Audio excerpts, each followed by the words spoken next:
सत्संगत जी, प्यार से कहना धन्यकार जी। ये भाव कि ये नाम तो हमेशा से किसी ने अपने श्रद्धा के हिसाब से, अपनी आस्था के हिसाब से जिस नाम से पुकारा, पर ये सच्चाई एक, ये फॉर्मलेस, ये हमेशा से रहने वाली, हमेशा तक, हमेशा के बाद भी रहने वाली ये सच्चाई। और भक्तों ने हमेशा इसी एक का साथ लिया, एक सहारा लिया, एक पूर्णता से इस परमात्मा पे विश्वास किया। और ये विश्वास ऐसा वाला विश्वास नहीं रखा कि जब तक हमारे जीवन में सब कुछ हमारे हिसाब से चल रहा है तब तक तो इस परमात्मा पे विश्वास है, पर जिस समय भी कोई ऐसा कार्य हुआ जो हमारे मुताबिक नहीं, तो फिर परमात्मा के किए में ही नुक्स ढूंढने लग गए, ये मन से कंप्लेंट्स आने लग गई। तो बात यही कि भक्तों ने हमेशा समझाया कि अपने जीवन में समर्पित होके जीना है।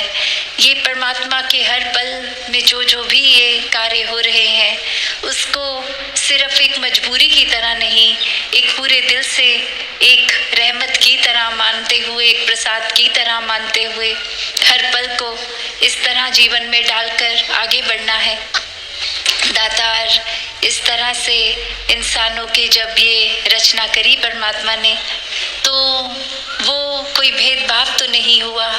एक कोई संसार की रचना में जैसे एक पैदाइश हुई है तो वो एक जगह के अनुसार ये ज़रूर हो सकता है कि थोड़े एक जेनेटिक रूप कि जहाँ बहुत सर्दी है तो उस तरह से ऐसे जीन्स आ गए हों कि वो सर्दी को शरीर एक अच्छी तरह झेल ले, और जहाँ गर्मी उस तरह से ये रंगों में भी चमड़ी के फर्क आ गया, एक खाने पीने के तौर तरीकों में फ़र्क आ गया। पर ये तौर तरीके इसलिए नहीं भिन्न भिन्न कि ये भिन्नता देखकर एक नफरत की जाए, ये तो हर एक की अपनी यूनिकनेस है, अच्छाई है, एक खूबसूरती का कारण है। तो इंसानों ने जहाँ खूबसूरती और ये एक यूनिक चीज़ें जो अलग दिखने में हैं उसको नफरत का कारण बना लिया है। पर ये जब परमात्मा ही एक है, इसने एक तरह से सब पे किसी को कोई कला बख्श दी, किसी को कोई किसी के जीवन में किसी रूप में कुछ दिया, तो हो सकता है दूसरे इंसान के जीवन में वो वस्तु, वो रूप नहीं हो, पर कुछ और देकर नवाजा।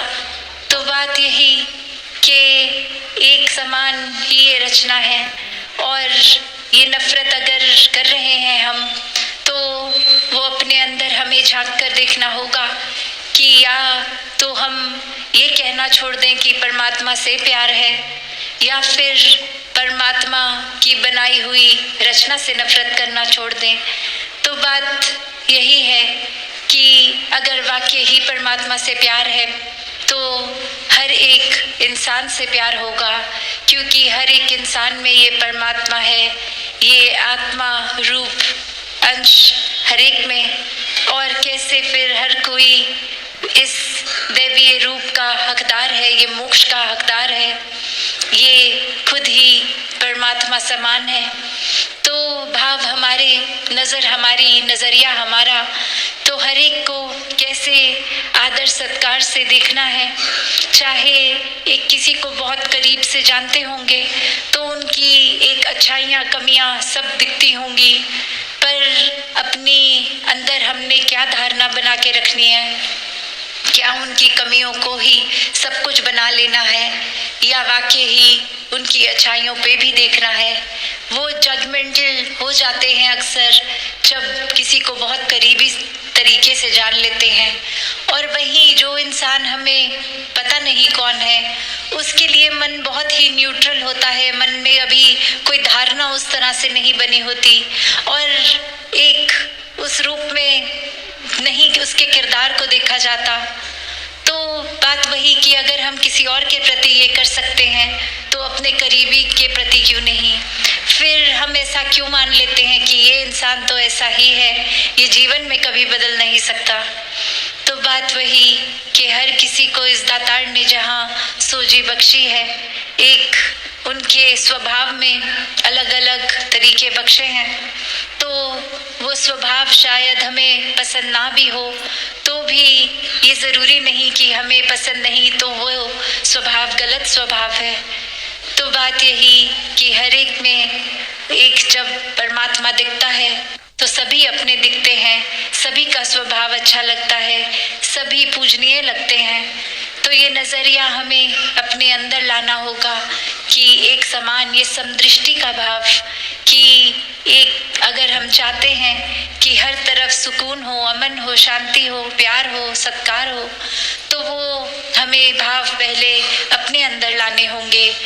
अगर हम ही वो रिसेप्टिव मोड में ना जाएं कि हम ही एक चीज़ें होते हुए भी महसूस नहीं कर सकते, तो कितनी चीज़ें अच्छी ऐसी आसपास हो रही हैं जो हम अनदेखा कर लेते हैं। वो फिर हम खुद को ही उस तरह एक ऐसी दीवार अपनी रास्ते में खुद बना लेते हैं कि अच्छाइयाँ होते हुए भी हम तक नहीं पहुँच पा रही। और वहीं जहाँ हम खुद के अंदर सारे गुणों को डाल लेंगे तो फिर हम भी तो हर एक तक वो अच्छाइयाँ ही पहुँचाएंगे। फिर एक हम कारण वही बन जाएंगे जो किसी को दुख नहीं, एक सुख पहुँचाने का जरिया बनेंगे। तो ऐसा जीवन तो कोई भी जी सकता है जिसके जीवन में ये परमात्मा है, ये ब्रह्म ज्ञान है। तो एक सफल जीवन, एक मुबारक जीवन, एक वाकई ही मनुष्य के शरीर में होते हुए मनुष्यता झलकाता हुआ जीवन, हर एक के हिस्से ऐसा जीवन आ सकता है। और हर कोई इस फिर नज़रिए से हट जाता है, अपने पराये के नज़रिए से। सभी को एक पूरे संसार में जाने अनजाना हर व्यक्ति अपना लगता है। ये सेवा भाव फिर हर एक तक पहुंचता है और फिर ये वाकई ही मन के अंदर मानवीय गुण इस तरह रच जाते हैं कि ये कोई सोचकर भी रिएक्शन नहीं देना होता। एक खुद ब खुद ये जिस तरह हमारे अंदर जो है वो बाहर एक दर्शाया उस रूप में, एक दिखावे रूप नहीं, एक नेचुरल तरीके से आ जाता है। तो हर कोई जहाँ इस संसार में एक बहुत ही मधुरता रखते हुए स्वभाव में जी सकता है, वहीं अपने मन को इस परमात्मा की लगन में इतना रंग सकता है कि हर कोई फिर कोई भी कार्य करते हुए आसरा, एक ध्यान, एक विश्वास इस परमात्मा में लगा के रखे। और इसी तरह ये जीवन के फिर नज़रिया इस तरह बदलता है कि अपने दुख सुख से ऊपर होके ये आनंद की अवस्था आ जाती है। फिर ये नहीं दिखता कि जीवन में क्या नहीं है, वो शिकायतें ख़त्म हो जाती हैं। जो कुछ है उसका भी शुक्राना आता है, जो कुछ नहीं है वो भी एक मान लेता है इंसान की नहीं है तो इसमें भी हमारी बेहतरी ही है कि ये चीज़ परमात्मा ने हमें नहीं दी, क्योंकि परमात्मा से बेहतर तो और किसी को नहीं पता। तो हर कोई जहाँ भक्ति में जीवन जीता हुए एक संत की अवस्था प्राप्त कर लेता है। और संतों का जीवन तो ये कल्याण रूपी जीवन होता है, जो एक सोशल तरीके से एक इंसानियत के रूप में तो इंसानों का भला करते ही हैं, पर संतों को तो ये आत्मा की पीड़ा का भी पता होता है कि जहाँ अपना जीवन एक ब्रह्म ज्ञान लेके सुखी हो गया, और ये सुखी कोई दुनियावी धन दौलतें हासिल करने का नाम नहीं, ये आत्मा को सुखी करने की बात है। और संतों ने जब अपने जीवन में ये खुद देख लिया कि ब्रह्म ज्ञान से, इस परमात्मा से, इस निराकार से जुड़कर वाकई ही ये आत्मा की पीड़ा एक खत्म हो जाती है, वहीं फिर संतों का यही स्वभाव है कि वो कोशिश में लगे रहते हैं कि हर कोई इंसान अपनी इस पीड़ा से मुक्त हो जाए, एक आत्मा को अपना निज घर का पता चल जाए कि जीते जी भी इस परमात्मा के रंग में रहेंगे तो जीवन बहुत ही सहज आराम से निकल जाएगा।